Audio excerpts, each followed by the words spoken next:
So I am a student, and like a lot of other students, I do stuff that students do. I procrastinate studying, I eat lots of foods like kraft dinner and cereal because I can't cook. I go to the gym at school because it makes me feel hardcore. That's a lie because everyone else in the gym makes me feel actually less hardcore. And I take public transportation. And as a person who takes public transportation, there are a lot of things that make me mad. First is actually not having to do with the bus, but having to do with being a pedestrian. Because all bus people end up walking a fair distance if they don't live close to a bus stop, like I do not. So today, which is why I'm making this vlog, I was trying to walk home from the bus and not get killed. And you'd think that sounds fairly easy because I live in a fairly nice city where, yeah, people do get killed and that's terrible, but it's not like you're going to get stabbed walking down the street, usually. As long as you're not involving in shady behavior, which I am not. So, I'm trying to cross the street, and this car is like a good distance away that I can easily get across the street. And if they have to stop, too bad for them. So I am walking across the street at a fairly brisk pace so that I don't make this car driver mad. So I'm walking across the street, and apparently I'm either not walking fast enough or this car is driving too fast, or they're just an idiot and impatient and they refuse to stop. So as I am this far from the curb, I kid you not, I was this far from the curb, this idiot driver is slamming on their horn and proceeds to continue driving and not stop to let me finish crossing the street. That person just made me very mad because pedestrians take longer to get anywhere than anyone, including bus people, because bus people have the luxury of their bus moving, and walking people just have the luxury of their two legs. The problem being is that when you are a bus person, you end up walking to the bus stop, and you end up walking back from the bus stop, and you end up walking to your destination once you get off the bus at the bus stop. So you end up doing a lot of walking anyway, which is fine, because I like walking. Except for when I have to deal with stupid drivers, like this person. And that's not the only thing I don't like about the bus. If you're a bus person, you have to deal with lots and lots of other people on the bus. I have lots of respect for bus drivers who have to deal with a bunch of crap all the time. It's very annoying to be a bus person because of various things. You have the people who treat other people on the bus like crap. You have the people who come on the bus and they smell like various things that are not pleasant. I don't care if you bring your Tim Hortons on the bus, that smells good. I don't like it when you come on the bus and you smell like you haven't showered in a month. I don't like when you come on the bus and you smell like you have showered in your perfume, because no one who is more than an inch away from you actually wants to smell you. You can smell yourself, and if someone wants to be within an inch of you, they can smell you, and that is fine. Because if I'm not within an inch of you, I don't want to smell you because I obviously don't know you that well. And that is that. There's also the people who listen to their music very loudly, or they decide they're not going to use headphones. Why would you do that? I don't want to listen to your hip-hop or your rap or your bluegrass or whatever. I have my headphones and I don't want to hear your music through my headphones. End of story. If I can hear it and I have music in, that's not a good thing, because I listen to my music at a normal level and maybe sometimes a little bit higher than normal because there are more people talking on the bus or listening to their music loudly. Also, the rule of the back door. If you are sitting at the back of the bus, get out from the back door. If you're sitting in the front half of the bus, if you have a clear path, go to the back door. If you don't, go to the front door. If you're getting on the bus, wait for people to get off the bus before you get on the bus. It will make everyone's life a lot easier. Also, if you are sitting beside someone on the bus, it is nice not to squish them.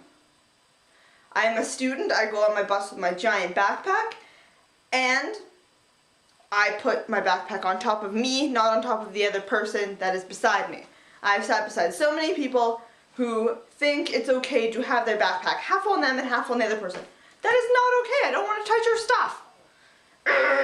The other thing is, don't put your bag on the seat beside you if there are people standing on the bus. That's annoying. People want to sit down, and they can't sit down if your bag is on the seat. Also, if you are talking on a cell phone, keep your voice at a normal level. I work at a daycare, and we would call this your inside voice. I don't want to listen to your conversations about your drug deals, your divorce, or your child support, or your trial, or your jail sentence, or whatever it is you have done in your life. I don't think that's any of my business, and it's not the business of most of the people on the bus around me. It's only the business of you and the person you are talking to if you're choosing to disclose this information with them. I don't need to hear it. I live in a nice world that is free from jail sentences and drug deals and other gross whatever. I don't like it, I don't want to hear it, and that is the end. People, if you are a smoker, I don't want you to smoke right before you get on the bus. I also don't want you to smoke right outside the bus like the bus driver lady was doing today, with the bus door open. The smoke gets in the bus, the smoke gets into people's lungs like mine, and that's not fun. You can put your smoke in your own lungs, don't put it in mine. There's also the case of children on the bus. And you know what? I know parents have to get their children places. So make them sit beside you or stand and hold their hand and make sure they don't fall over because that's painful. But keep them under control. I have been on a moving bus with children running up and down the bus, climbing on the seats, pulling on the cord that makes the bus driver know that you want to stop, and the child does not know that they want the bus driver to stop. Keep your kids in control, parents. I know it's hard. I work in a daycare. Sometimes you can't do it. But if you're taking them on the bus, please turn them into responsible bus citizens, because when they are my age, they will probably be taking the bus and be mad at people like I am because I have to take the bus, and it's very frustrating when you have to take the bus. When you get on the bus and there is a wide open bus for you and you can sit wherever you want, sit wherever you want. I would highly suggest not sitting in priority seating, because people need that seating if they have strollers for children, if they have wheelchairs, if they have scooters. Don't sit there if you don't need it.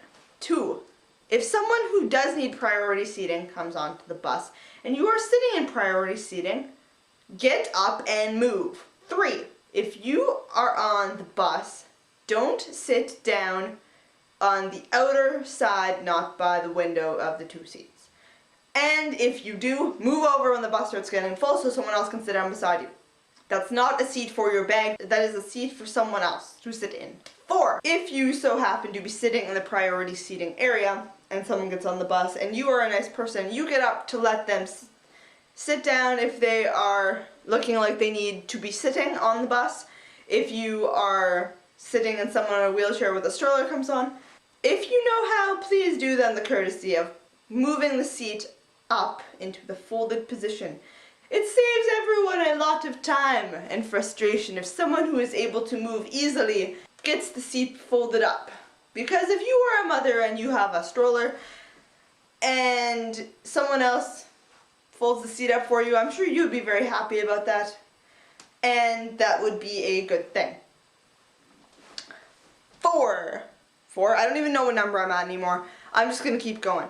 If the bus is full and someone with crutches gets on the bus, even if they look like they are okay, if you are okay to stand, get up and offer them your seat. Because they may look like they are okay to stand, but things like falling on an injured leg are not fun. I have done it, and it's not fun because it hurts a lot. So if they are on crutches and you are sitting, please stand up and let them sit down even if they look like they are standing okay.